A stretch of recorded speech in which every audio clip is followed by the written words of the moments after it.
भक्ति के आचार्य हैं। आपका ध्यान मेरी ओर रहे, मन लगा के सुनिए। अक्रूर कौन है? ये भक्ति के आचार्य हैं। नवधा भक्ति में सब अलग अलग आचार्य हैं। जैसे नवधा भक्ति हम लोग सुनते हैं, श्रीमद् भागवत में भी नवधा भक्ति और रामचरितमानस में भी नवधा भक्ति है। तो उस हर भक्ति के एक एक आचार्य अलग है। आचार्य माने प्रणेता, उस भक्ति को जागृत करने वाले। तो श्री विष्णु श्रवणे परीक्षित भवत्, श्रवण भक्ति के आचार्य परीक्षित जी हैं। इनसे अच्छा श्रोता आज तक कोई नहीं हुआ, न भूतो न भविष्यति।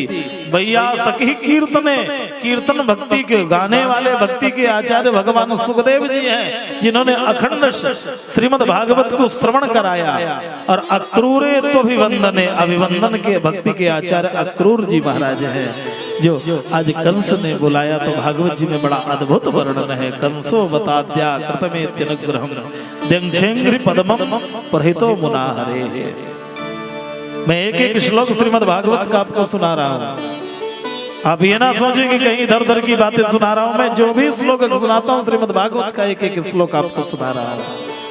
आप इधर उधर ध्यान मत लगाइए। कंस ने मुझे भेजा है।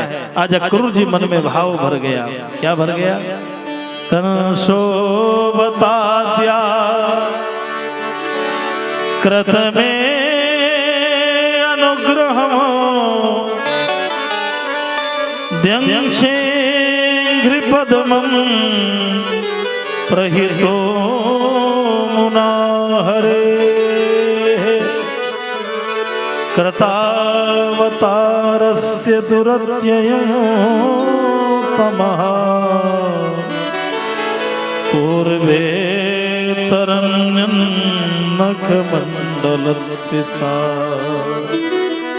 कहने लगे, हे प्रभु, आज बड़ा सौभाग्य का विषय है कि मुझे आपको दर्शन करने का अवसर मिलेगा।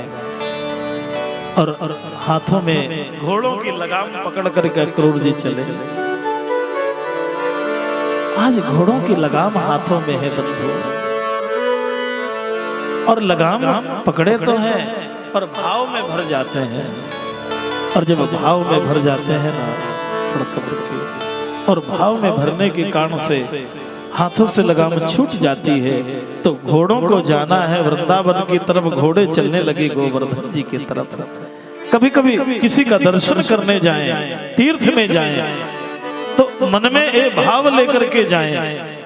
बिहारी जी के दर्शन करने जाएं तो वृंदावन की झांकी मन में बसाएं कि बिहारी जी का भोग लग रहा होगा, अब बिहारी जी का सुंदर शयन हो रहा होगा, बिहारी जी का श्रृंगार हो रहा होगा। अनेक भावनाएं होती हैं। कभी कभी ये भाव लेकर के जब जाए तो हमारी यात्राएं बड़ी सरल और सहज हो जाती हैं। समझ रहे हैं? सायंकाल की बेला में आज जैसे ही अक्रूर जी महाराज पहुंचे, भगवान गोविंद ने दर्शन दिया और काका की तरफ दौड़े भी। अब मेरे काका आए, मेरे काका आए।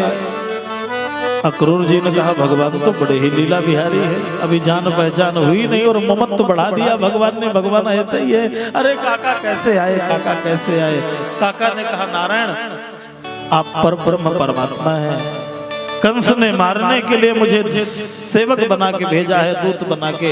आप में सामर्थ्य हो तो चलिए, नहीं बिल्कुल मत जाइए। भगवान ने कहा, ये संदेश मुझे तो बता दिया पर मेरी मैया से, बाबा से नहीं बताना। मैं जरूर चलूंगा। आज समस्त सखाओं के साथ में, बाबा नंद के साथ में भगवान छोड़ वृंदा विपिन श्याम यमुना पुलिन श्याम मधुबन चले, श्याम मधुबन चले, श्याम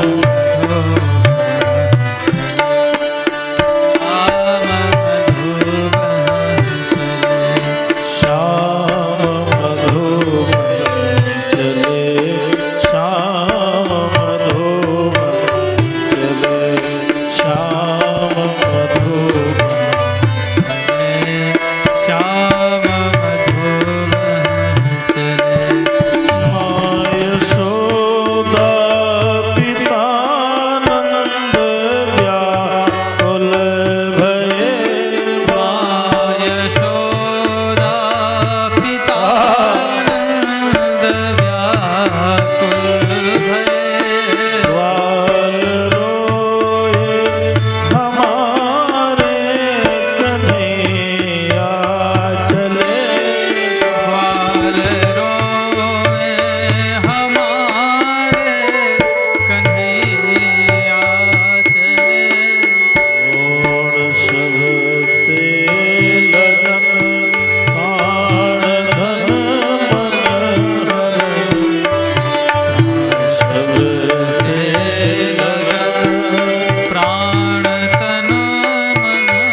11 वर्ष 58 दिन तक की लीलाओं को भगवान ने आनंद प्रदान करके परमानंद भगवान गोविंद मथुरा की ओर प्रस्थान किया। अक्रूर जी के साथ में रास्ते में मार्ग में अनंत गोपांगनाएं जाकर के लेट गई। गोविंद इन प्राणों को भी साथ में लेके जाइए। ये शरीर जो है एक क्षण भी, ये आंखें आपका दर्शन किए बिना रह नहीं सकती। बाबरी वो आँखियां जर जाए, हे नारायण एक क्षण भी बिना दर्शन किए हम नहीं रह सकते हैं। आज भगवान बोले भी नहीं, आज भगवान ने कुछ कहा नहीं। आज परमात्मा की लीलाएं बड़ी विलक्षण है।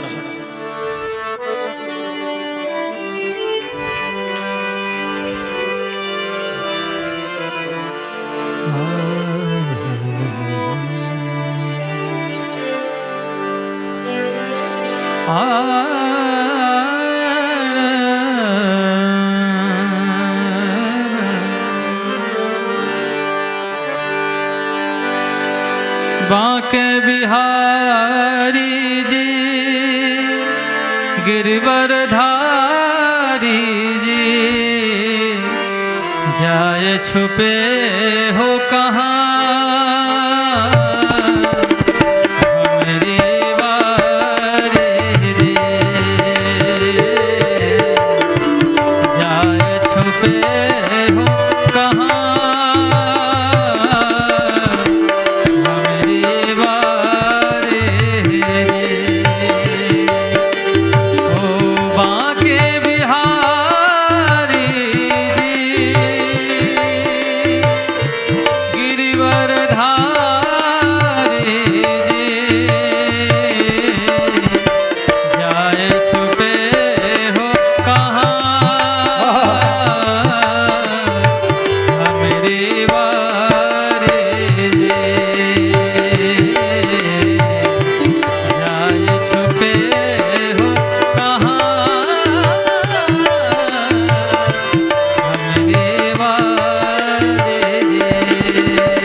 हमारे आदरणीय गुप्ता जी जिन्होंने बहुत ही व्यासपीठ का सम्मान किया, उनको बहुत बहुत साधुवाद, बहुत बहुत धन्यवाद।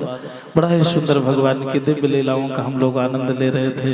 भगवान श्री गोविंद जो है यमुना जी में अक्रूर जी को अपने असली स्वरूप का, वास्तविक स्वरूप का दर्शन कराया। तत्पश्चात भगवान मथुरा नगरी में बलराम जी के साथ में भ्रमण किया और भगवान ने कंस के अनुचर जो थे, वस्त्रों को संभालते थे, उनका उद्धार किया। मालाकार जो है इन्होंने सुंदर भगवान को सुंदर मालाओं से सुशोभित किया। तत्पश्चात मार्ग में अथ प्रजन राजपथे न माधव, शैलेंद्री कुब्जा जो है जा रहे हैं।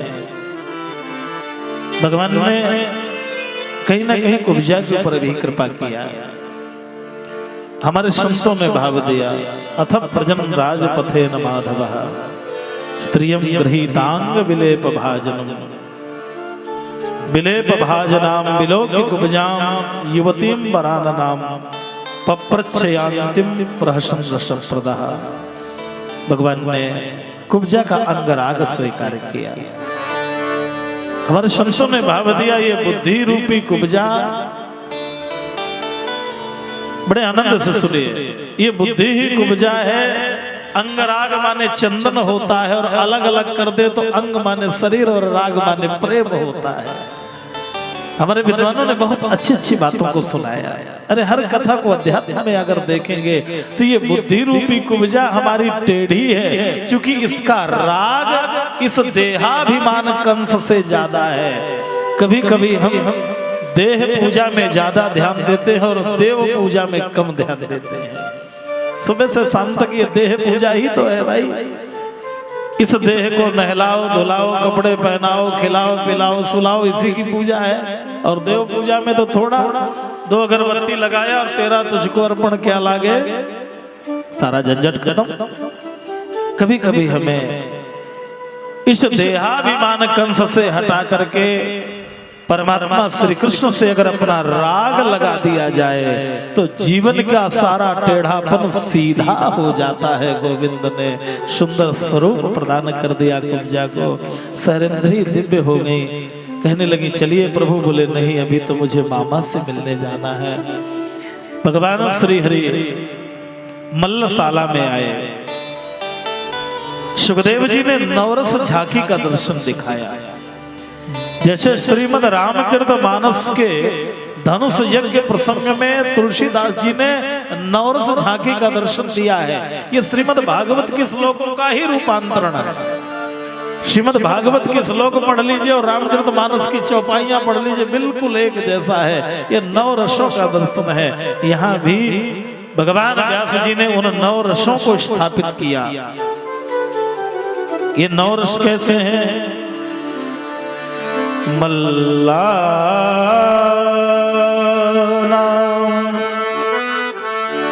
आसनिर्नृणाम नरवरः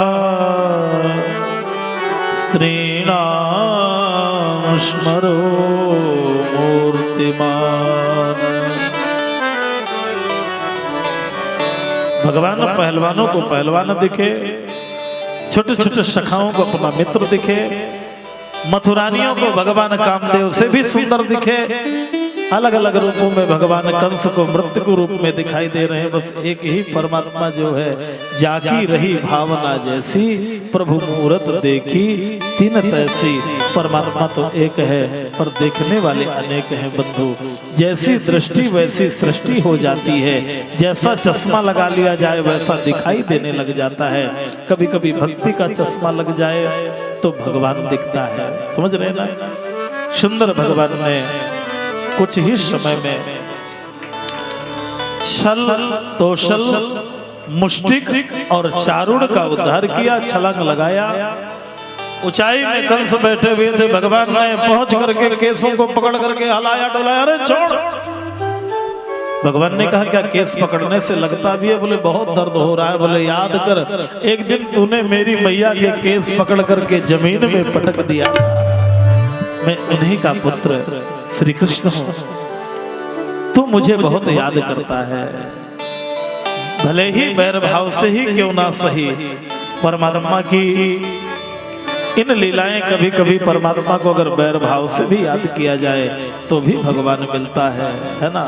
द्वेष से कंस ने भगवान को याद किया तो आज परमात्मा ने सोचा मामा को मारना ठीक नहीं है, अगर अस्त्र शस्त्र से मारूंगा तो ठीक नहीं पड़ेगा। तो भगवान ने प्रगृह्य केसे सुचलत किरीटम निपात रंगो परितुंग मंचात। भगवान ने जोर से धक्का मारा तो धड़ाम से नीचे गिरा। सारे विश्व का बोझ लेकर के भगवान उसके वक्षस्थल पर कूद पड़े। बोलिए नारायण भगवान की। ये देहाभिमान कंस तभी जाता है जब भगवान श्री कृष्ण हृदय में विराजित हो जाते हैं। आज जहाँ कंस की जय जयकार होती थी वहाँ गोविंद की जय जयकार होने लगी, बलभद्र देव की जय जयकार होने लगी। भगवान दौड़ करके गए तो सबसे पहले माता को और पिता को जेल से मुक्त किया, और जेल से मुक्त करने के बाद में यहाँ सखाओं से भगवान ने कहा, सूरज ने लगा दिया। आज जैसे हुआ, आज समय आ गया। अथ नंदम समासाद्या भगवान देवकी सुता। सुखदेव जी कहते हैं ये अब नंद नंदन नहीं, अब तो ये वसुदेव नंदन है। आज तक नंद बाबा को मालूम था कि ये मेरे पुत्र है, पर आज धीरे से भगवान ने, बाबा नंद ने, सखाओं ने कहा लाला चले अपने वृंदावन में। तो बलराम जी ने कहा महाराज आप ही हमारे पिता थोड़ी हैं, ये भी तो हमारा पिता है जिसने हमारा मुंह भर देखा है, पर कभी हमने कभी सेवा न कर पाए, इस पिता को कभी सुख न दे पाए। ये जेल में पड़े पड़े आज इतना समय व्यतीत हो गया। आज नंद बाबा ने सुना कि अरे ये तो वसुदेव नंदन है। मूर्छित होकर के महाराज नंद गिर पड़े। कथा आती है सूर सागर में, सूरदास जी ने बड़ा अच्छा भाव दिया है। मूर्छित नंद बाबा जब गिर पड़े तो भगवान ने रथ पर उन्हें पधराया और सारथी से कहा सखाओं के साथ इन्हें यहाँ से ले जाइए। आज जैसे नंद भवन के पास रथ पहुंचा, वहां से नंदरानी निकलती चली आ रही हैं, तो देखा मेरे प्राण धन नहीं दिख रहे हैं। गोविंद को ना देख करके बिलख करके रुदन करने लगी। मूर्छित नंद बाबा पड़े हैं। जैसे ही जल का प्रहार किया नंद जागे। आज तक के इतिहास में कोई पत्नी अपने पति से ऐसे प्रश्न नहीं कर सकती है जो नंदरानी ने किया है। आज नंदरानी ने गोविंद को ना देख करके कहने लगी लौट पग कैसे दीन है वो नंद। अरे महाराज उल्टे पैर कैसे आ गए, लौट पग कैसे दीन है वो नंद। सुनी न कथा कब दशरथ की भूल गए मति मंद।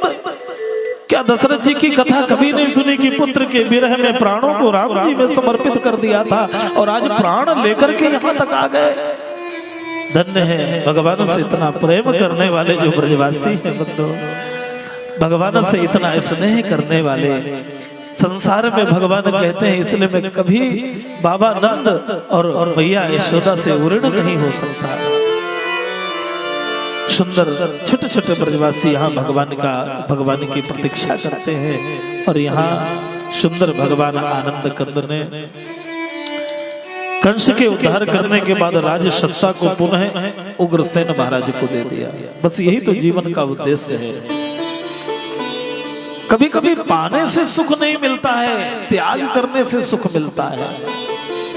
हम लोग जिस राज सत्ता को पाने के लिए सब कुछ अपना दांव में लगा देते हैं, आज परमात्मा ने ये दर्शन दिखाया कि कंस का उद्धार भगवान ने किया, पर स्वयं राजा नहीं बने। अगर राजा बनाया तो उग्रसेन महाराज को राज्य पद में बैठा दिया। यही जीवन का त्याग और तर्पण है बंधु, जो आनंद त्याग में है। कभी कभी त्याग का भी आनंद लीजिए। भगवान 64 दिनों में गुरुकुल में जाकर के विद्या को प्राप्त किया। इस धरती में जो भी आया है उन्हें गुरु की आवश्यकता है। बिना गुरु के ज्ञान नहीं होता। भगवान गोविंद भी धरती में आते हैं तो उन्हें भी गुरु की आवश्यकता है।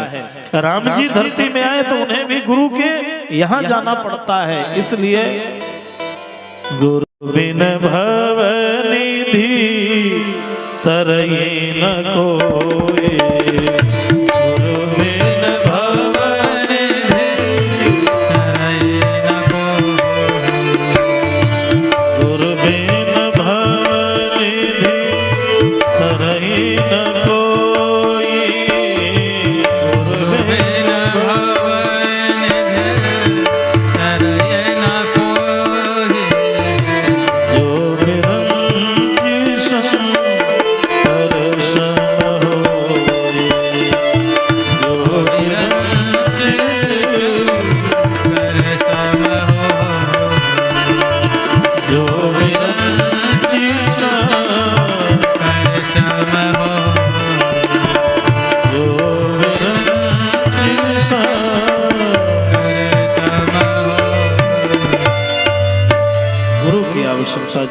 है बंधु, पर गुरु सदगुरु होना चाहिए, ज्ञान देने वाला गुरु होना चाहिए। आजकल थोड़ा गुरुओं की परंपराएं समझ करके ग्रहण करना है। गुरु तो है, पर ऐसा तो नहीं है कि कहीं झंझट में फंसने की समस्या सामने आ जाए। इसलिए गुरु जरूर करें, पर गुरु बनाए जान के और पानी पिए गुरु को समझ लें। इसलिए एक नहीं अनंत गुरुओं की चर्चा है। संत कबीरदास जी ने रामानंदाचार्य जी को गुरु मान लिया था। मंत्र मांगा, उन्होंने कहा अभी समय मंत्र का नहीं आया, तो सीढ़ियों में लेट गए तो चरण बक्षस्थल में पड़े, तो उनके मुंह से निकल गया राम कहो राम कहो राम कहो राम कहो। बोले गुरुजी मैं एक बार राम सुनना चाहता था, आपने मुझे 6 बार राम सुना दिया। कभी कभी यही भाव होता है बंधु, गुरु की आवश्यकता है। भगवान ने 64 दिनों में सारी विद्याओं को प्राप्त किया। गुरु पुत्र दक्षिणा में देकर के आए, वापस मथुरा में रहने लगे। सुंदर अट्टालिकाएं बनी, सुंदर महल बने, सुंदर स्वरूप बना। और यमुना की तरफ जब देखने लगे सायंकाल की बेला में, तो आंखें सजल हो जाए। सजल आंखों से एक दिन उद्धव जी ने भगवान को देख लिया, और जैसे उद्धव जी ने देखा तो उद्धव मोहि ब्रज बिसरत नाही। भगवान ने कहा उद्धव मुझे मैया यशोदा का प्रेम, बाबा नंद का दुलार, सखाओं की वो क्रीड़ा का बार बार मुझे हर क्षण वो याद बनी रहती है। इसलिए हंस सुता को सुंदर कलरो और कुंजन की छाई, उद्धव उद्धव मोहि ब्रज बिसरत नाही। उद्धव जी ज्ञानी भक्त हैं। सुखदेव जी ने लिखा है वृष्णि नाम प्रवरो मंत्री कृष्णस्य दैत सखा। भगवान के बड़े अच्छे मित्र हैं, पर ज्ञानी भक्त हैं। और कभी कभी ज्ञान सूखा हो जाता है।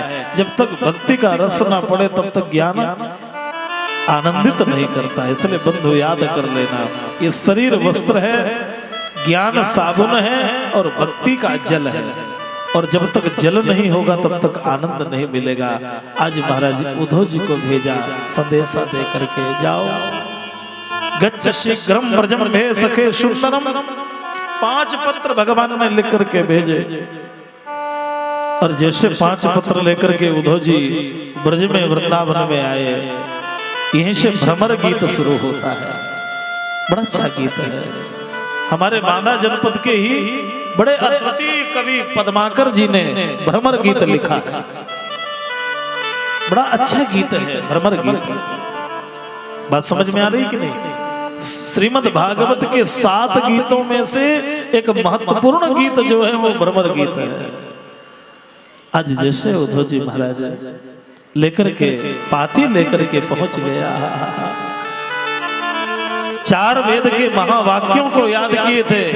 अयम आत्मा ब्रह्म, तत्त्वमसि, प्रज्ञानम ब्रह्म और अहम ब्रह्मास्मि। ये 4 महावाक्य हैं वेद के, चारों वेदों के, ऋग्वेद, यजुर्वेद, सामवेद, अथर्ववेद। सारे वेदों का एक महावाक्य है जो सार है। यजुर्वेद में क्या है? अहम ब्रह्मास्मि, ये मेरी आत्मा ही ब्रह्म स्वरूप है, जो वो है वो मैं हूं। सामवेद में क्या है? तत्त्वमसि। ऋग्वेद में क्या है? अयम आत्मा ब्रह्म। अथर्ववेद में क्या है? प्रज्ञानम ब्रह्म। परमात्मा की ये परिभाषाएं हैं, वेदांत की परिभाषाएं हैं। कभी कभी वेदांत को सीखने के बाद में भी अगर भक्ति का पुट नहीं है तो कभी कभी सूखा ज्ञान लेकर के हम घूमते हैं बंधु। ये नेत्र सजल नहीं हो पाते हैं। इसलिए ज्ञान को भक्ति के साथ में लेकर के चलिए। अगर भक्ति नहीं है तो सूखा ज्ञान फिर कभी कभी समस्या खड़ी कर देता है, शरीर में अहंकार पैदा कर देता है। इसलिए शरीर में भक्ति का रस जरूर होना चाहिए, है ना। डाली तब झुकती है जब रस युक्त होती है, और सूख जाती है तो फिर झुकने को तैयार नहीं होती। इसलिए भक्ति का रस भरा होना चाहिए। आज महाराज सुंदर मैया यशोदा का दर्शन किया। हमारे ब्रजवासी कहते हैं ब्रजवासी संत कहते हैं कि माँ यशोदा श्री कृष्ण के विरह में रुदन करती करती करती आंखों की ज्योति चली गई। हे कृष्ण हे कृष्ण हे कृष्ण हे कृष्ण। तब तक उद्धव जी महाराज पहुंच गए और उद्धव जी ने प्रणाम किया, मैं गोविंद का मित्र हूँ, मैं संदेशा लेकर के आया हूँ, कुछ कहने आया हूँ। माँ यशोदा बोल पड़ी, जोर से मत बोलो, अभी मेरा कन्हैया अभी सोया हुआ है, मैंने माखन खिलाया है, अभी सुलाया है, जोर से आवाज करोगे तो वो जग जाएगा। उद्धव जी ने कहा, जिन्हें मैं मथुरा में छोड़ के आया हूँ ये कह रही है सो गया है। भैया क्या दिखा सकती हो गोविंद कहाँ है? मैया के साथ में गई और जैसे पालने के पास पहुंची तो पछाड़ खा करके मूर्छित हो गई। उद्धव मैं तो भौरी हो गई, जाने कितने दिन पहले वो मुझे छोड़ के चला गया है, पर उसके विरह में लगता है मेरा गोविंद मेरे पास में है। रसखान जी ने बड़ा अच्छा भाव दिया है, धूल भरे अति शोभित श्याम जुते सी बनी सुर सुंदर चोटी, खेलत खात फिरे अगना। आहा वाह छवि को रसखान बिलोकत बारह काम कला निधि कोटि, और काग के भाग कहा कहिए हरि हाथ से ले गयो। बड़ा ही सुंदर दृश्य है, ये प्रेमियों का भाव है, प्रेमियों का आनंद है। तब तक बाबा नंद के दर्शन किए, ब्रजवासियों का दर्शन किया। सुर सागर में उद्धव जी ने लिखा है, निष्दिन बरसत नयन हमारे, सदा रहत पावस ऋतु हम पर, जब से श्याम सिधारे। समस्त ब्रजवासियों के प्रेम को देखा तो उद्धव जी महाराज का ज्ञान धीरे धीरे प्रेम में बदलने लगा। यमुना जी के किनारे पहुंच गए, समस्त गोपांगनाएं श्री राधा रानी के साथ में विराजमान है। काचिन मधुकरम दृष्टवा ध्यायन्तीं कृष्ण संगमम, नेत्र बंद किए हुए भगवान गोविंद का ध्यान कर रही थी। तब तक एक भौरा पहुंच गया और वहीं उद्धव जी पहुंच गए। काचिन मधुकरम दृष्टवा, मधुकर माने भौरा होता है। जैसे उद्धव जी पहुंचे तो गोपियों ने, राधा रानी ने सोचा उद्धव को सीधा सीधा कुछ कहेंगी तो ये बुरा मान जाएगा, किसी को कहना है ना तो देखिए इधर और सुनाइए इधर वाले को। ऐसा होता है ना, हमारी माताएं जब कुछ कहना होता तो देखेंगी इधर को और सुनाएंगी पड़ोसी को, कभी कभी होता है ना। तो आज कभी कभी परोक्ष में कुछ कहना होता है। काचिन मधुकरम दृष्टवा ध्यायन्तीं कृष्ण संगमम, भगवान गोविंद का ध्यान कर रही थी। तब तक भौरा आ गया, तो भौरे को देख करके गोपियों ने कुछ कहना शुरू कर दिया। अरे मधु मधुपकी तव बंधो मास प्रसांघ्रिम सपत्न्या, कुछ विलुलित माला कुंकुमस्मश्रुभिर्ना। क्या कहने लगी? एक एक श्लोक को समझिए, एक एक भाव को समझिए। एक एक भाव पक्ष इतना मधुर है, इतना आनंददायक है।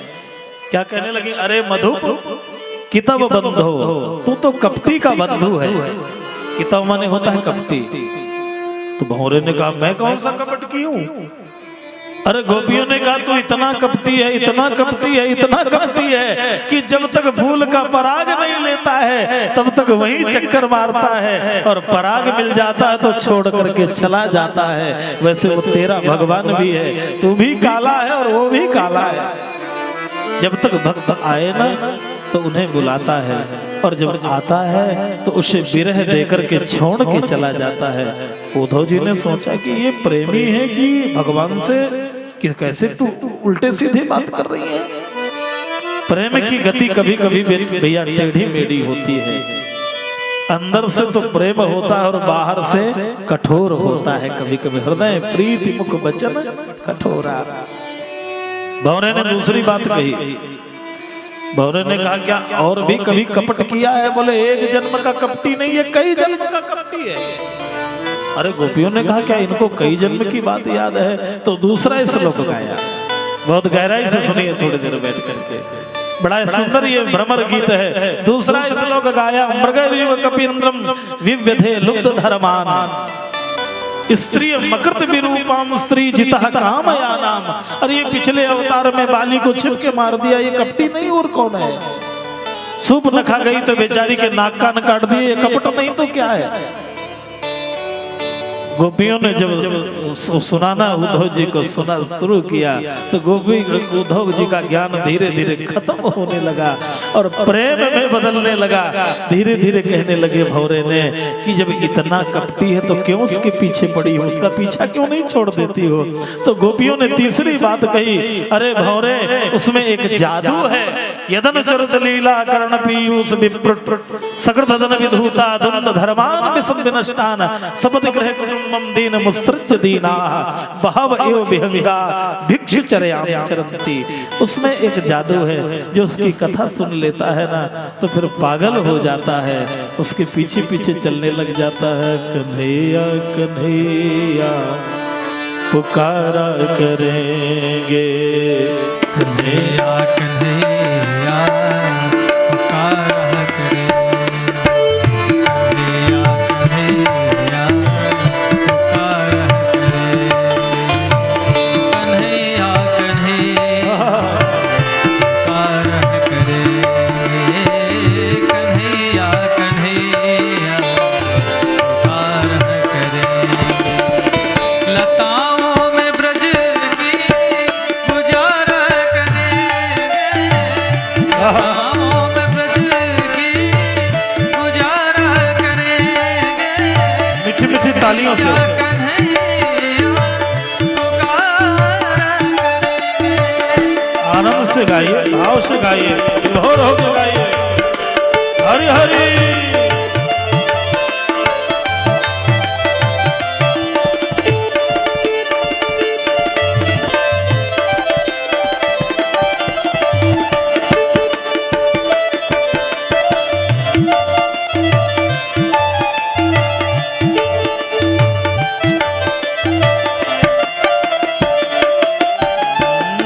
अगर रूठ जाएंगे माँ के बिहारी, अगर रूठ जाए बांके बिहार, अगर रूठ जाएंगे माँ के बिहारी। अगर रूठ जाए आनंद से गाइए। बांके बिहार, पकड़ के चरण हम मनाया करेंगे, पकड़ के चरण हम मनाया करेंगे, पकड़ के चरण हम मनाया करेंगे। पकड़ के चरण हम मनाया करेंगे, कन्हैया कन्हैया पुकारा करेंगे, कन्हैया कन्हैया पुकारा करेंगे,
पुकारा करेंगे कन्हैया कन्हैया पुकारा करेंगे लताओं में ब्रज की गुजारा करेंगे लताओं में ब्रज की पुकारा करेंगे लताओं में ब्रज की गुजारा करेंगे लताओं में ब्रज की गुजारा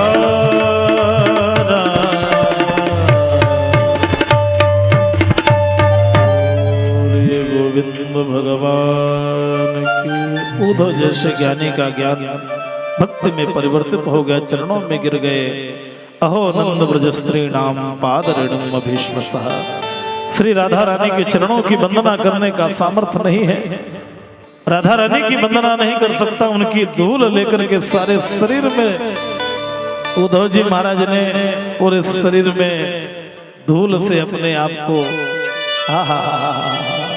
सजा लिया। ये धूल श्री राधा रानी की है, गोपियों की धूल है। कहने लगे हे नारायण, अगर दोबारा मुझे मनुष्य बनाना तो वृंदावन का बना देना, गैया बनाना तो गोविंद की बना देना, मोर बनाना तो गोवर्धन का बना देना, और कहीं न कहीं लता पताएं बनाना तो इस ब्रजवासियों के बीच में मुझे कहीं न कहीं इनके चरणों की धूल मेरे शरीर में पड़ जाए। आज उद्धव हुई सुधव चले सुन गोपिन के बोल, और प्रेम ज्ञान बजाई डुमडुमी और प्रेम बजायो ढोल। बड़ा सुंदर स्थान है ज्ञान गुदड़ी, वृंदावन में ज्ञान गुदड़ी है। पूछा गया ये ज्ञान गुदड़ी क्या है? बोले उद्धव जी ज्ञान की चादर ओढ़ के आए थे, तो गोपियों ने उन्हें इतना सुनाया कि ज्ञान की चादर को गुदड़ी बना दिया महाराज।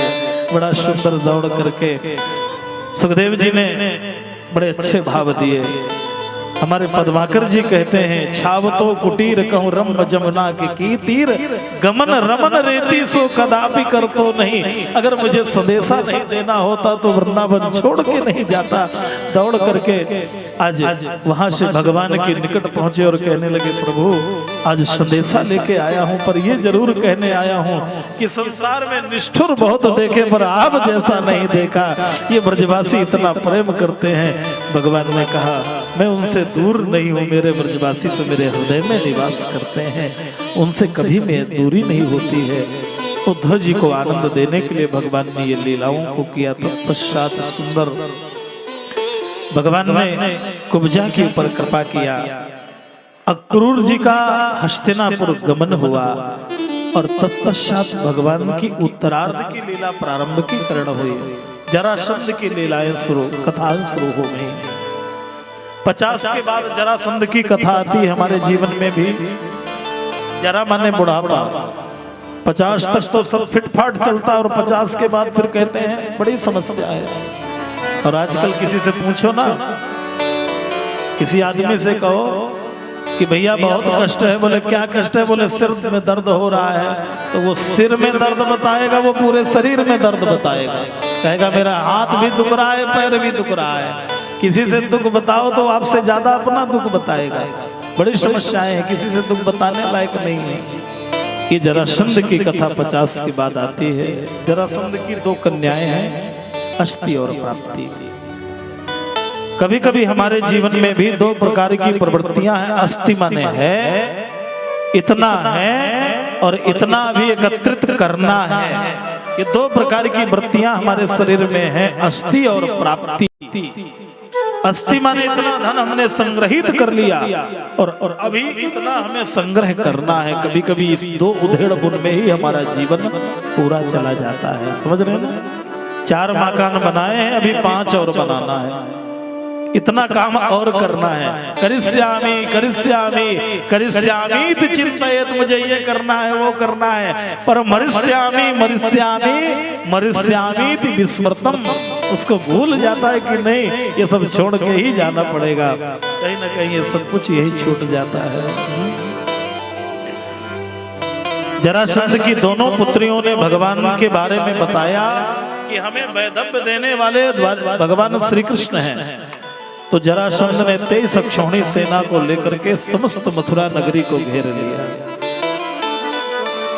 भगवान ने बलराम जी को बुलाया, दादा बलराम, राजा में 4 चीजें होनी चाहिए, नीति, प्रीति, परमार्थ और स्वार्थ। ये चारों को प्रयोग राजा को करना चाहिए। तो क्या करें? बोले नीति का प्रयोग करिए। क्या करें? बोले सेना को मारिए और सेनापति को छोड़िए। अब ये सेनापति छूटेगा तो फिर सेना समेट के लाएगा, एकत्रित करेगा, कहां ढूंढेंगे?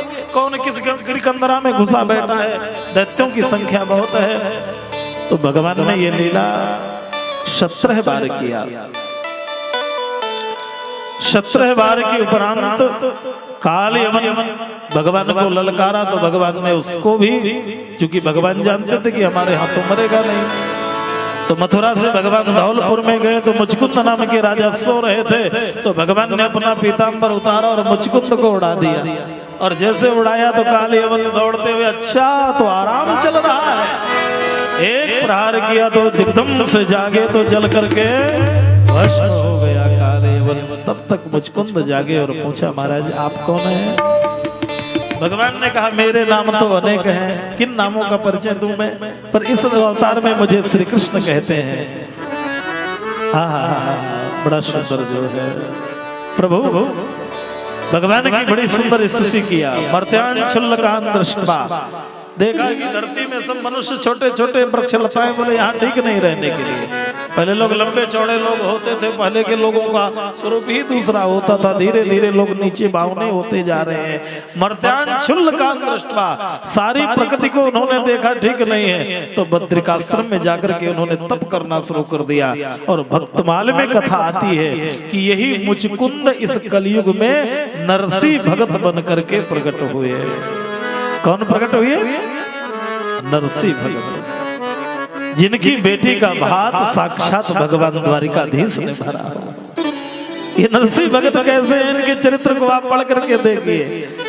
नरसी की पुत्री थी रामा, रामा का ब्याह कर दिया। भात भरने की बात आई तो ससुराल से इतनी बड़ी लिस्ट आई, इतना सोना, इतना चांदी, इतने कपड़े, इतने गहने, इतनी मिठाइयां। नरसी जी ने सोचा ये तो बड़ी लंबी लिस्ट है, ये मेरे बस की नहीं है, इसमें तो बहुत लंबा खजाना चाहिए। बोले खजाना किसके पास है? बोले इनके पास है खजाना, भगवान के पास है। ये लक्ष्मीपति हैं तो सारी चिट्ठी जाके भगवान में समर्पित कर दी। महाराज आप जानो, आपका काम जाने। अब बेटी का भात तो आपको भरना है। यहाँ तो मजीरा चल रहा है, कीर्तन चल रहा है और आनंद से गा रहे हैं क्या? वैष्णव जन तो तेरे कहिए पीर पराई जाने रे। वैष्णव जन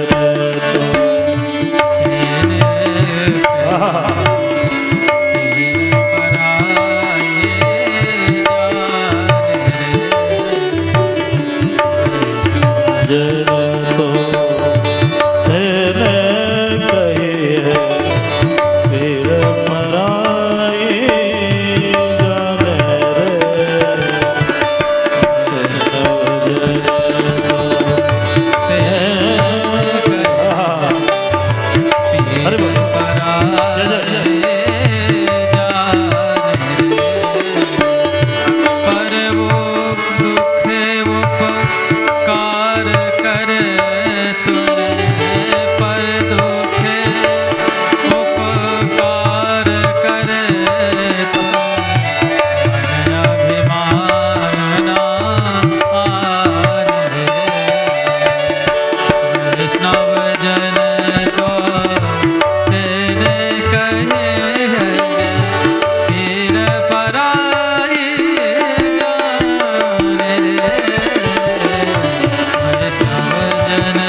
प्रकट हुए। बड़ी मार्मिक कथा है। तत्पश्चात 18वीं बार जरासंध ने आक्रमण किया। भगवान ने मथुरा नगरी आगे आगे भगवान, पीछे पीछे जरासंध, अरे भगोड़े रुक जाओ, भगोड़े रुक जाओ। भगवान ने कहा दादा बलराम ये हमारे हाथों नहीं मरेगा, इसको तो मरना है भीमसेन के हाथ। क्यों परेशान हो रहे? बोले क्या करें? बोले छोड़ दीजिए नगरी को। अरे बोले लोग कहेंगे भगोड़े भगवान, भगवान ने कहा पीछे भी नामों की कमी नहीं, रण छोड़, चित चोर, चीर चोर, तो एक और बढ़ गया रण छोड़, चीर चोर तो ही है, अनेक नाम तो पहले से भी है, कम तो नहीं है, एक नाम और बढ़ गया। भगवान प्रदर्शन पर्वत में चढ़ गए, चारों तरफ से उसने आग लगा दी, 11,000 योजन की ऊंचाई से भगवान कूदे। उसने सोचा लगता है जल करके स्वाहा हो गए होंगे, परमात्मा को क्या जाने। भगवान समुद्र के किनारे आए और सुंदर दिव्य द्वारिकापुरी का निर्माण विश्वकर्मा जी के द्वारा कराया। बोलिए द्वारिकाधीश भगवान की जय। ठीक करो बढ़ाओ। जैसे ही सुवर्णमयी द्वारिका, दो ही नगरी सोने की हैं, सोने की लंका या सोने की द्वारिका। 40 योजन की द्वारिका आज भी लोग खोज कर रहे हैं, हमारे वैज्ञानिक खोज करते हैं, कहते हैं द्वारिकापुरी समुद्र में प्रवेश है, क्योंकि भगवान ने उधार दिया था। 40 योजन की सुवर्णमयी द्वारिकापुरी भगवान ने सुंदर बसाया और रात्रिकालीन समस्त मथुरा वासियों को बुलाया। अब सोए कहीं और जागे कहीं, तो द्वार कहाँ, द्वार कहाँ, द्वार कहाँ, तो नाम पड़ गया द्वारिका।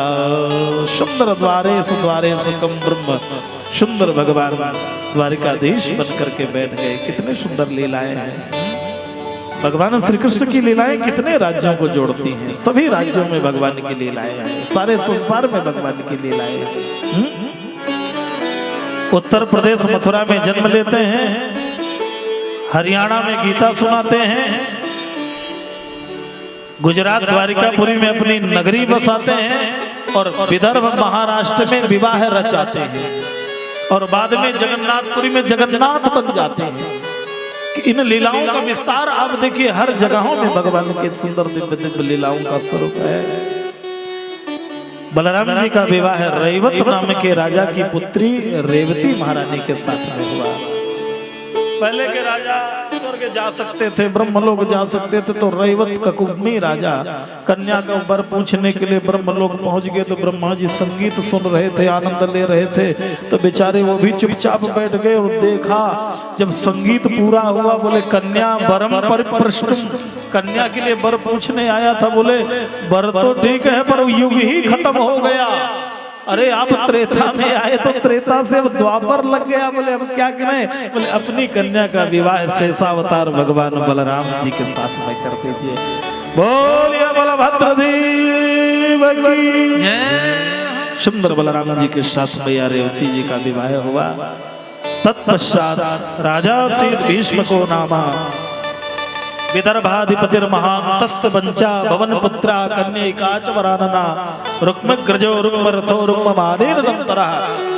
महाराज के 5 पुत्र हुए, उनमें से सबसे छोटी पुत्री रुक्मिणी महारानी थी।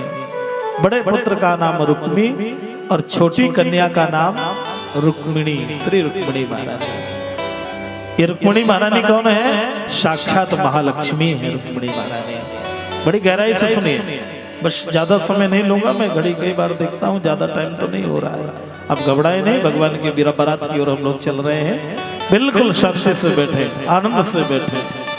जय जय श्री द्वारिकेश नंद के दुलारे, जय जय श्री द्वारिकेश नंद के दुलारे, जय जय श्री द्वारिकेश नंद के दुलारे, जय जय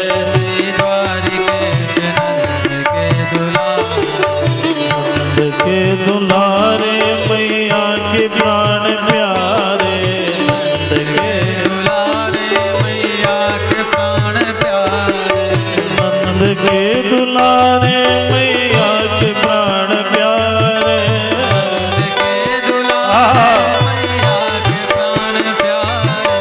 नंद के दुलारे मैया के प्राण प्यारे, नंद के दुलारे मैया के प्राण प्यारे, नंद के दुलारे मैया के प्राण प्यारे,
महाराज की। सुंदर भगवान का विवाह है। 8 प्रकार के विवाह होते हैं। हमारे वैदिक सिद्धांत में 8 प्रकार के विवाह प्रमुख हैं। महाभारत में 8 विवाहों का वर्णन है।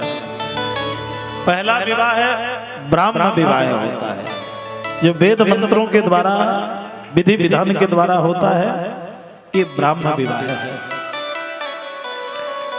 दूसरा विवाह है गंधर्व विवाह होता है। गंधर्व विवाह में परिवार तैयार नहीं होता है, पर अगर वर और कन्या तैयार हैं तो कभी कभी उसे गंधर्व विवाह माना जाता है। इन सभी विवाहों में भगवान का जो विवाह हुआ 8 विवाहों में, इस युग के अनुसार पिछले अवतार में भगवान श्री कृष्ण ही राम जी हैं। राम जी कौन है? भगवान श्री कृष्ण। रुक्मिणी जी कौन है? सीता जी। और ये रावण कौन है? ये शिशुपाल ही रावण है। ये पूरे पात्र पिछले ही वाले हैं। जैसे पात्र 1 हो, लीला 2। श्री राम ही, भगवान श्री राम ही श्री कृष्ण है, भगवती सीता मैया ही रुक्मिणी मैया है, और रावण ही शिशुपाल है। अंतर ये है, उस अवतार में राम जी वर्ण करने के लिए गए तो रावण हरण करने के लिए गया। इस अवतार में ये शिशुपाल ही दूल्हा बन के गया तो भगवान को हरण करना पड़ा। लीला कभी कभी भगवान को परिवर्तित करनी पड़ती है। सुंदर नारद जी महाराज ने रुक्मिणी मैया को भगवान के चरित्रों को सुनाया। रुक्मिणी मैया ने 7 श्लोक लिख करके ब्राह्मण देवता से कहा, जाइए ये मेरा संदेश भगवान को दीजिए। श्रुत्वा गुणान भुवन सुंदर शृण्वतान्ते निर्विष्करण विवरै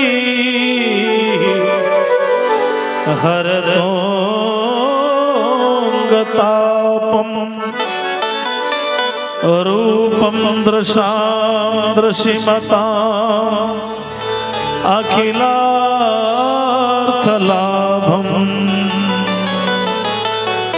त्वय्यच्युता विसत्यचित्तम पत्रपुं मे। ये 7 श्लोक बड़े अच्छे हैं। जैसे 7 भावरें होती हैं, 7 वचन होते हैं, उसी तरीके से 7 श्लोक के सप्तपदी को माता रुक्मिणी जी ने भगवान के लिए भेजा। समझ रहे हैं ना?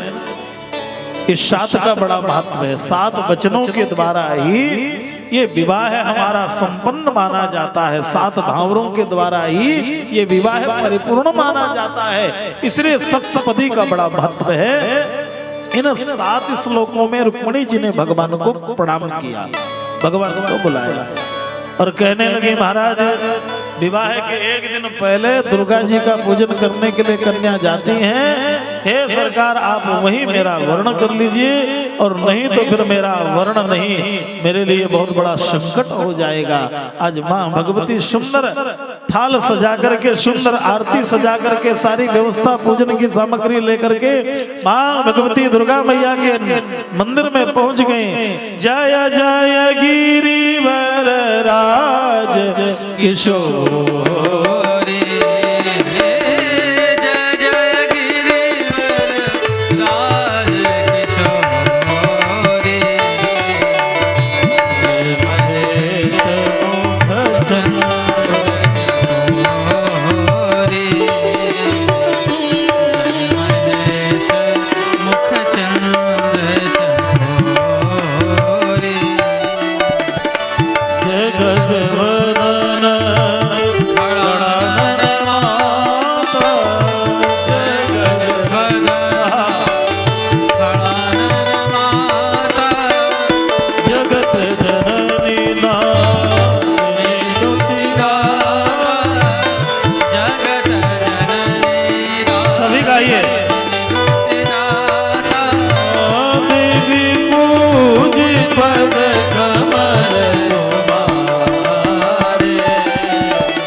वृषभवाहिनी मैया की सुंदर माँ भगवती जगत जननी पराम्बा जगदम्बा राजराजेश्वरी माता का पूजन किया। तब तक भगवान गोविंद जो है द्वारिकाधीश दिखाई दिए। पूजन करने के उपरांत माँ भगवती रुक्मिणी मैया ने पुष्पों की माला लेकर के भगवान को समर्पित किया। भगवान ने मैया को समर्पित कर दिया। बोलिए रुक्मिणी वल्लभ सरकार की जय हो। भगवान विधि विधान का विवाह है तो द्वारिका में हुआ। सुंदर भगवान जैसे ही सारी व्यवस्थाएं लगी थी। अब दुल्हन चली ना जाए, शिशुपाल ने अपनी सारी तैयारी व्यवस्था कर रखी थी। भगवान के स्वरूप को देख करके सभी मोहित हो गए। भगवान इतने सुंदर है। कोई कहने लगा मोर मुकुट अच्छा है, कोई कहने लगा पीताम्बर अच्छा है, कोई कहने लगा इनके बाल बड़े घुंघराले हैं। अनेक रूपों में भगवान को देखने लगे। सब लोग देख रहे थे तो एक ने सोचा जोड़ी भी बड़ी सुंदर है इसलिए इसको जाने दिया जाए और कोई समस्या नहीं है। शिशुपाल की जोड़ी नहीं जमती है, कन्या वर और कन्या की जोड़ी सुंदर होनी चाहिए। बंधु कन्यादान उस घर में करें जिस घर में जोड़ी जम जाए। समझ रहे ना? जबरदस्ती का विवाह करना भी कभी कभी समस्या हो जाती है। आजकल के समय में मैं बार बार आपसे व्यासपीठ से कह रहा हूँ कि मुहूर्त का विशेष ध्यान रखिए। कन्यादान के समय में मुहूर्त होना चाहिए और मुहूर्त से कन्यादान करिए, क्योंकि मुहूर्त में कन्यादान किया हुआ हमें सफल विवाह के रूप में, सफलता के रूप में उसकी अनुभूति हमें मिलती है। और कभी कभी हम लोग नाचने गाने खाने में इतना समय खराब करते हैं कि वो मुहूर्त भी चला जाता है और सारी समस्याएं हमारे साथ में आ जाती हैं। बंधु ना विवाह जुड़ते देर लगता है ना टूटते दूर लगता है। इसलिए मैं बार बार आपसे कह रहा हूँ व्यासपीठ से, आप लोग मुहूर्त के द्वारा, विधि और विधान के द्वारा ही संबंधों को करिए। कन्या चाहती है मुझे रूपवान वर मिले। संस्कृत में एक वाक्य आया है, कन्या वरे ते रूपम। कन्या रूपवान वर को वर्ण करती है। मैया चाहती है रूप चाहे कम हो पर मातु वित्तम। मैया कहती है धन कम नहीं होना चाहिए, मेरी बिटिया आए तो लद करके आए सोने से। मातु वित्तम। कन्या चाहती है रूपवान वर मिल जाए, मैया चाहती है धनवान वर मिल जाए, और पिता चाहता है कुलवान वर मिल जाए। कुल की कमी नहीं होनी चाहिए। बड़ा अच्छा श्लोक है, कन्या वरे ते रूपम मातु वित्तम पितु कुलम बांधवा सुख मिच्छन्ति। परिवार वाले चाहते हैं कन्या जाए उस घर में सुख मिले। और चौथे नंबर वाले बराती जाते हैं तो कहते हैं बढ़िया सुंदर माल खाने को मिले और जो होना होगा तो बाद में होगा। कभी कभी ऐसा होता भैया, ये ना सोचे कन्या यज्ञ है उस यज्ञ में जाएं तो अपनी भी आहुति देने की कोशिश करें। किसी भी कन्या के विवाह में जाकर के किसी प्रकार की बुराई भलाई ना करें। जहाँ तक हो सके तो सहयोग करें। ये कन्या सबकी होती है, कन्या में सबका अधिकार होता है, चाहे जिसकी भी कन्या हो। बंधु आप जाइए तो कन्या को कन्या मान करके जाइए, देवी मान करके जाइए, और जो आपसे हो सके वो सहयोग की भावना से आप जाइए। कभी कभी हम लोग अनेक प्रकार की बातों को समाज में रखते हैं। सुंदर भगवान जैसे ही रुक्मिणी जी को रथ में बिठाया, रुक्मिणी वहां से आए, पीछा किया, भगवान ने पकड़ करके उसे दंडित किया। जब दंडित किया तो उसने कहा मैं इस नगर में नहीं जाऊंगा, तो भोजघट नाम का नगर बसाया। तब तक भगवान श्री हरि द्वारिकापुरी में प्रवेश किए और सुंदर ब्रह्मा जी के द्वारा विधि और विधान के साथ में भगवान का दिव्य विवाह कराया गया। अरे तेरा किसने किया श्रृंगार सांवरे, तेरा किसने किया श्रृंगार सांवरे, तेरा किसने किया श्रृंगार सांवरे, तेरा किया श्रृंगार सांवरे। लगी दुल्हा सा मेरा दिलदार सामने, लगी दुल्हा सा मेरा दिलदार सांवरे, तेरा किसने किया श्रृंगार सांवरे, तेरा किसने किया श्रृंगार सांवरे। तालियों के साथ में भगवान के भाव में आप भी आनंदित हो जाइए।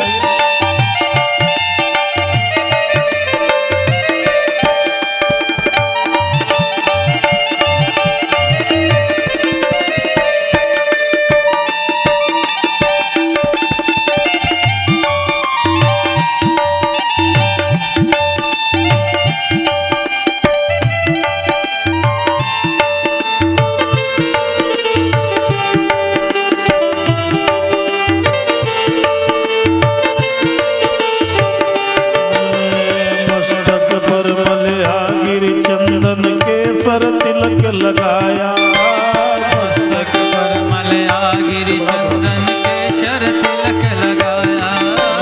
मस्तक पर मलया गिरि चंदन के सर तिलक लगाया।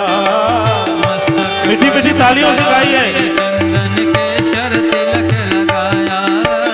और मुकुट कानन में कुंडल इत्र बहुत महकाया। और मुकुट कानों में कुंडल इत्र बहुत महकाया। और मुकुट कानन में कुंडल इत्र बहुत महकाया। और मुकुट कानों में कुंडल इत्र बहुत महकाया। महकता रहे हर बार शाम रे।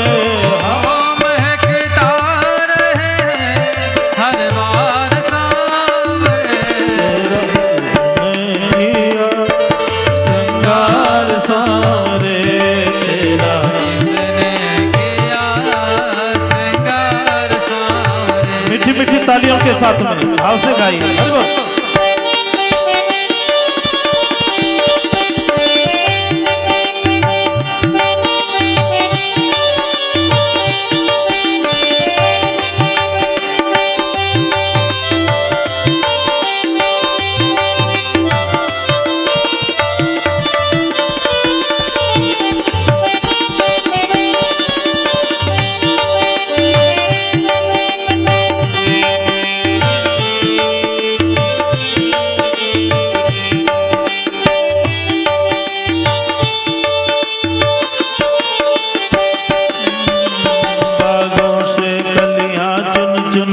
सुंदर हार बनाया।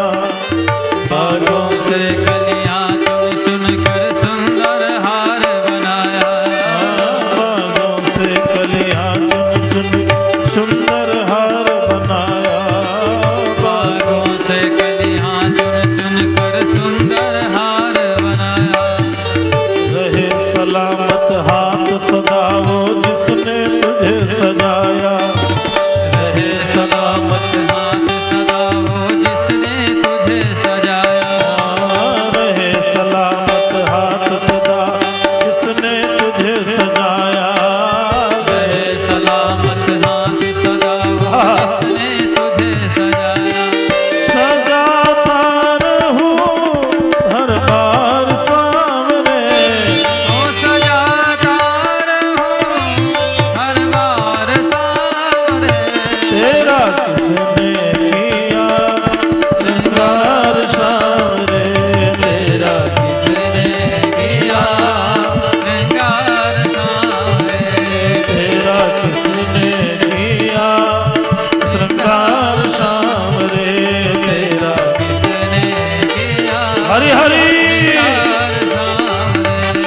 लागी दुल्हा तू तो दिलदार सामने। लागे दुल्हा सा प्यारा दिलदार सामने। तेरा किसने किया श्रृंगार सामने। किसने किया श्रृंगार सामने। हरि बोल।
बोलिए बांके बिहारी लाल की जय दूल्हे सरकार की जय हो। बच सुंदर एक विवाह का गीत अब सुने। और जो माताएं भगवान की सेवा कर रही हैं जल्दी जल्दी करें, क्योंकि आरती का भी समय हो रहा है। अब समय को ध्यान में रखते हुए बाद में आरती के उपरांत भी भगवान के सुंदर गीतों का आनंद मिलेगा। आइए ये गीत का आनंद ले। अरे गाओ गाओ सखी मंगल चार, कन्हैया दूल्हा बने आए। गाओ गाओ सखी मंगल चार, कन्हैया दूल्हा बने आए। गाओ गाओ अज गाओ मंगल चार, कन्हैया दूल्हा बने आए। गाओ गाओ सखी मंगल चार, कन्हैया दूल्हा बने आए। गाओ गाओ सखी मंगल चार, कन्हैया दूल्हा बने आए।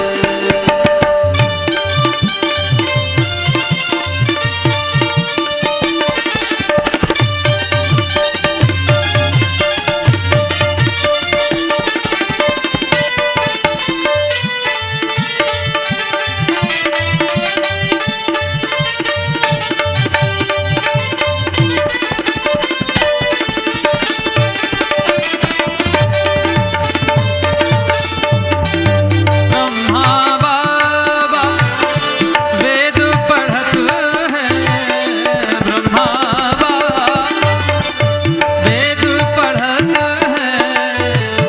सब देव करें जय जयकार, कन्हैया दूल्हा बने आए। गाओ गाओ सखी मंगल चार, कन्हैया दूल्हा बने आए। गाओ गाओ सखी मंगल चार, कन्हैया दूल्हा बने आए।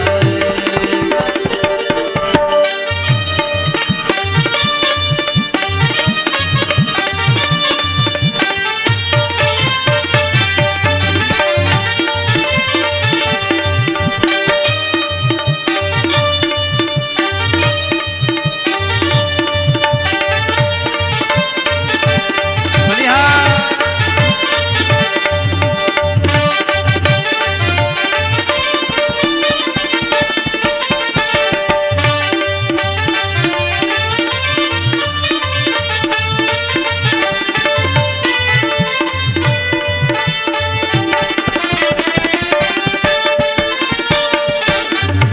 नारद बाबा वीणा बजावे, नारद बाबा वीणा बजावे। नारद बाबा वीणा बजावे और नाच रहे दे दे ताल, कन्हैया दूल्हा बने आए। हाँ गाओ गाओ हाँ जी गाओ मंगल चार, कन्हैया दूल्हा बने आए। गाओ गाओ सखी मंगल चार, कन्हैया दूल्हा बने आए।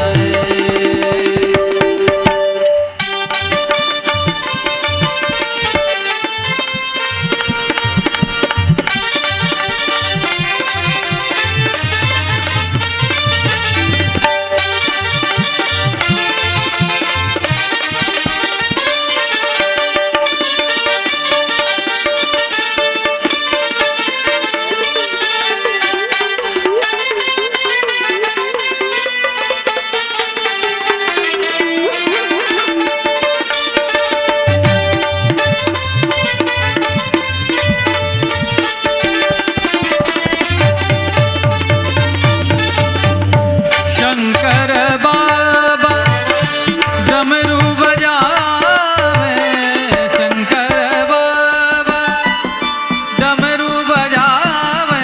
डम डम डमरू बजावे, डमरू बजावे। शायद ऐसे ही डमरू बजा रहे होंगे भगवान भोलेनाथ। शंकर बाबा डमरू बजावे, डमरू बजावे हाँ डमरू बजावे, डमरू बजावे हाँ डमरू बजावे।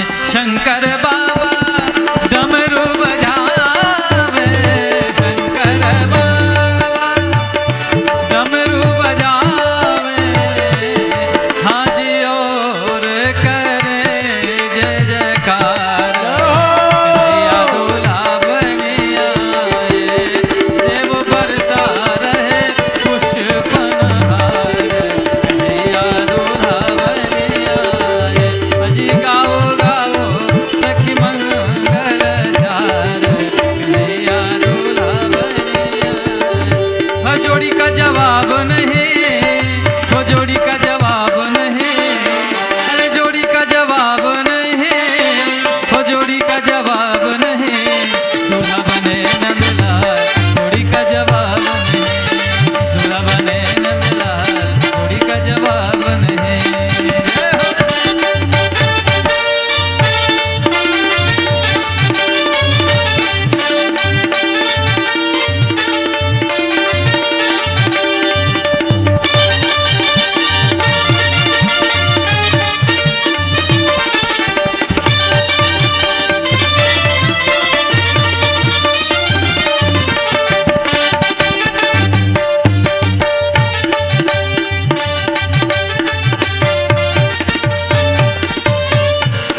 और भगवान के इस मंगल उत्सव में पधारे हुए आप सभी श्रद्धालु श्रावक बंधुओं को हार्दिक शुभकामनाएं और बड़े भाव के साथ बोलें।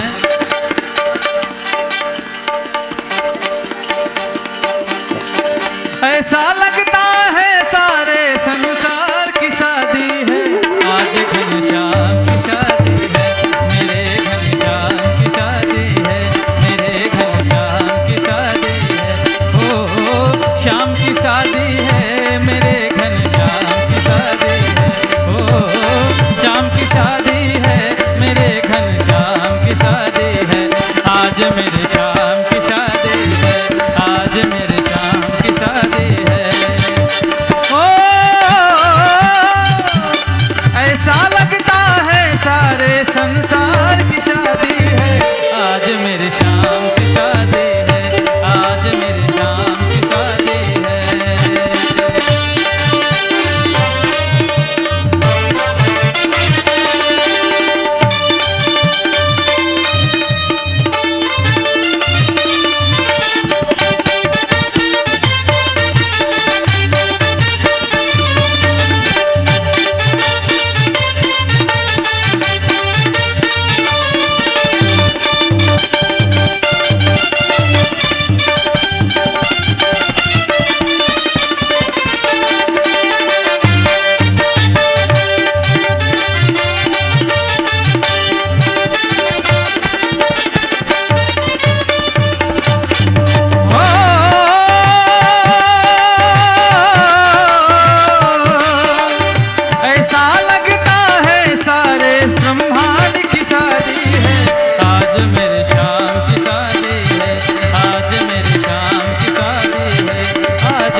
आज के इस मंगल उत्सव में बड़े भाव के साथ मैं बोलूँगा, मुहे प्यारो लागे। आप सभी को बोलना है सांवरिया, और सांवरिया सरकार आज दूल्हा बने हैं। बोलिए दूल्हा सरकार की जय। मोहे प्यारो लागे सांवरिया, मोहे प्यारो लागे सांवरिया, मोहे प्यारो लागे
सुंदर आज लगा कि भगवान की बारात सुंदर आई है और बाराती भी बहुत सुंदर, बहुत आनंद के साथ, उत्सव के साथ में भगवान की बड़ी मनोहारी बारात का हम लोगों ने दर्शन किया। कल से ठीक भगवान के विवाहों का, विवाह उत्सवों का आनंद हमें ठीक समय से मिलेगा। आप 1 बजे से यहाँ पधारें, 1 बजे से हमारे संगीतज्ञ विद्वान आ जाते हैं, 2 बजे से कथा का क्रम रखा गया है। हमारे आदरणीय मास्टर साहब श्री राम शरण त्रिपाठी जी सब परिवार बंधु बांधवों से युक्त होकर के भगवान की भावमयी रसमयी कथा का रसपान कर रहे हैं। कल भगवान के शेष विवाह है, सुदामा जी की कथा और परीक्षित आरती कन्हैया तेरी आरती, सारा संसार करेगा कर जोर के। यहाँ तेरी आरती कन्हैया तेरी आरती, सारा संसार करेगा कर जोर के। सिर पर सोहना मुकुट विराजे, गले बैजंती माला साजे, और फूलन के हार। श्री राधे राधे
जोड़ के श्यामा तेरी आरती कन्हैया तेरी आरती सारा संसार करेगा कर जोड़ के कर्पूर गौरम करुणावतारम संसार सारम मुझे तुहार सदा वसंतम हृदयारविंद भवं भवानी सहितं नमामि त्वमेव माता सदा त्वमेव त्वमेव बन्धो सदा त्वमेव त्वमेव विद्याद्रविणं त्वमेव त्वमेव सर्वं मम देव हरे राम राम राम हरे हरे कृष्ण कृष्ण कृष्ण हरे हरे हरे राम राम राम हरे हरे हरे कृष्ण कृष्ण कृष्ण हरे हरे राम हरे हरे कृष्ण कृष्ण हरे हरे जलेन शीतले कर्णं पुष्पै देवाधिवन्दनम् आरोग्यार्थे आत्माभिवन्दनम् अष्टौ वृक्षाल्लस्ते पुष्पाणि गृहीत्वा हरिः ॐ जगनेन जगनाय